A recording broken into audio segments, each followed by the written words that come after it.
আশা করি সবাই খুব ভালো আছো। এখন আমার গাড়ি এগিয়ে চলেছে মিরিক লেকের দিকে। দার্জিলিং থেকে মিরিক লেক বা সুমেন্দু লেকের দূরত্ব প্রায় 39 কিলোমিটার।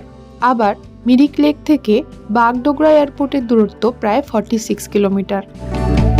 এই রাস্তাটার নাম ঋষি রোড। কখনো সবুজ চা বাগান, কখনো বা ঘন কুয়াশার মধ্যে দিয়ে গাড়ি এগিয়ে চলল। 1970 সালে দার্জিলিং জেলার মিরিক শহরে পর্যটকদের আকর্ষণ করার জন্য মিরিক লেক বানানো হয়েছিল। দারুণ সুন্দর একটা জার্নি করে অতঃপর এসে পৌঁছালাম মিরিক লেক বা সুমেন্দু লেকে। এখানে গাড়িটা দাঁড় করিয়েছি। এখন এই রাস্তাটা ধরে যেমন সবাই হেঁটে চলেছে, আমাকেও হেঁটে যেতে হবে মিরিক লেকের দিকে। আশেপাশে কিন্তু প্রচুর দোকান ফোকান আছে খাওয়া দাওয়া করার জন্য। ওই যে বাঙালি ভাতের গোপালধারা টি এস্টেট। আমার পেছনে আছে লেকটা, যেটা কুয়াশার জন্য বা মেঘ নেমে আসার জন্য কিচ্ছু বোঝা যাচ্ছে না, কিছুই বোঝা যাচ্ছে না। কিন্তু এটা হচ্ছে লেক, এই যে রাস্তা, আর এখান থেকে লেক শুরু হয়েছে।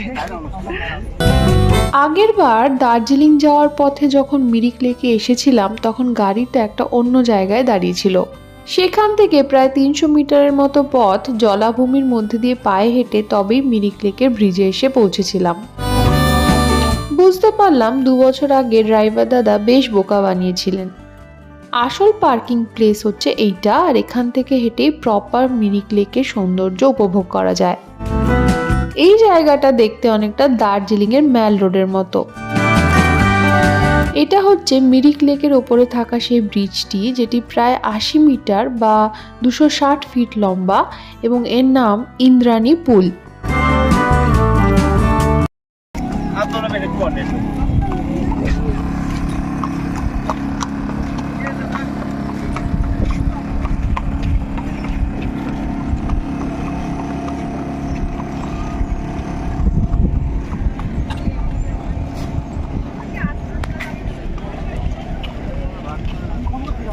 মিরিক লেকের মাঝখানে ব্রিজটার কাছে দাঁড়িয়ে আছি। চারিদিক এরকম ঘন কুয়াশাতে ভরা, আর এই ঘন কুয়াশার মধ্যে যারা বোটিং করছে তাদের একটা আলাদাই এক্সপিরিয়েন্স। জলে কিছুই দেখা যাচ্ছে না অলমোস্ট, এর মধ্যে কুয়াশা কেটে কেটে গিয়ে বোটিং করার একটা আলাদা মজা আছে। আমার নিজের বোটিং করা সেরকম কোনো প্ল্যান ছিল না, তবে এখানে বোটিং করার জন্য 30 মিনিটে 200 থেকে 800 টাকা পর্যন্ত ভাড়া নিতে পারে। এখানে চলছিল মিরিক মেগা ট্রেড ফেয়ার। এটা ছিল একটা উপরি পাওনা। ঢুকে পড়লাম ফেয়ারে। আর 5টা মেলা যেরকম হয় এটাও অনেকটা সেরকমই ছিল, বিশেষ কিছুই ছিল না। মিরিক লেকে এলে মূলত 2 ধরনের অ্যাক্টিভিটি করা যেতে পারে।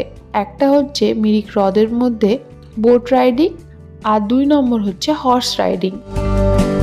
ঘোড়ায় চেপে মিরিক হ্রদকে ঘিরে থাকা 3.5 কিলোমিটার পথ ঘুরে দেখা যায়, অথবা আবহাওয়া ভালো থাকলে পায়ে হেঁটেও এই 3.5 কিলোমিটার পথ ঘুরে দেখা যায়। মেলার পেছন দিকে একটি রাস্তা সোজা হ্রদের দিকে গেছে। ঠিক হ্রদের অপর পারে রয়েছে ঘন পাইন বন।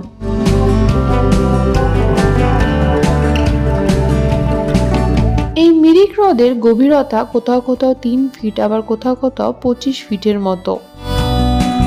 এখন নর্থ বেঙ্গলে প্রচুর অফবিট জায়গা রয়েছে, কিন্তু আমরা যখন ছোট ছিলাম তখন নর্থ বেঙ্গল মানেই প্রধান ঘুরতে যাওয়ার জায়গা ছিল দার্জিলিং, আর প্রধান অফবিট জায়গা ছিল মিরিক। পশ্চিমবঙ্গের দার্জিলিং জেলার মিরিক শহরে এই হ্রদ ছাড়াও বিভিন্ন দেখার জিনিস রয়েছে। আকাশ পরিষ্কার থাকলে মিরিক শহর থেকেই কাঞ্চনজঙ্ঘাকে দেখতে পাওয়া যায়। এছাড়াও এখানে রামেতে দারা নামে একটি ভিউ পয়েন্ট আছে, যেখান থেকে কাঞ্চনজঙ্ঘাকে খুব ভালো মতো দেখা যায়। মিরিক শহরের খুব কাছেই রয়েছে টিংলিং ভিউ পয়েন্ট, যেখান থেকে সিল্ক রুটের মতো আঁকাবাঁকা পথ চা বাগানের মধ্যে দিয়ে চলে গিয়েছে দেখতে পাওয়া যায়। বছরের একটা স্পেশাল সময় এলে এখানে প্রচুর কমলালেবু দেখতে পাওয়া যায়। এই কমলালেবু বাগানের জন্য মিরিক বিখ্যাত। এছাড়াও মিরিক ফেমাস হলো টি গার্ডেন্স এবং কার্ডামম বা এলাচ ফার্মিংসের জন্য। এছাড়াও মিরিকে তোমরা দেখে নিতে পারো বোকার মনাস্ট্রি এবং মিরিক চার্চ। আজকের মতো ভিডিও এই পর্যন্তই। তোমাদের সাথে আবার দেখা হবে আমার পরের ভিডিওতে। ততদিন সবাই খুব ভালো থেকো। এখন তবে আসি, বাই।